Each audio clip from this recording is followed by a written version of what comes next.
Değerli basın mensupları, bilindiği gibi bugün 10 Aralık Dünya İnsan Hakları Günü. 10 Aralık 1948 yılında Birleşmiş Milletler'de kabul edilen bir gün. 65 yıl üzerinden geçmesine rağmen bugün dünyada insanlar katlediliyorsa, çocuklar katlediliyorsa bu günleri kutlamanın anlamını da yitirdiğine inanıyoruz biz. Özellikle Suriye'de 2 yıldır devam eden savaşta sadece 11.420 çocuğumuz katledildi. Bunların birçoğu sniper dediğimiz keskin nişancılar tarafından bizatihi hedef gözetlenerek, çocuklar hedef alınarak katledildi. Sadece 2-3 ülkede bugüne kadar 2 yıl içerisinde 100.000'i aşkın insanın öldürüldüğü bir dünyada biz Dünya İnsan Hakları Günü'nü ne yapıyoruz? Kutlamaya gayret ediyoruz.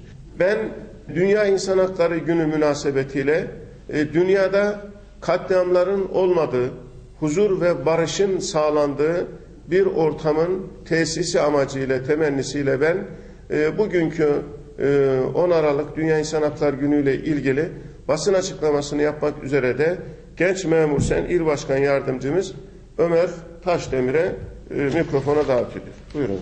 Dünya coğrafyasında haksızlığa uğrayan her bireyin, zulme uğramış her mazlumun hakkını savunmaktan yanayız. Ne mazlumun kimliğini sorarız, ne zalimin.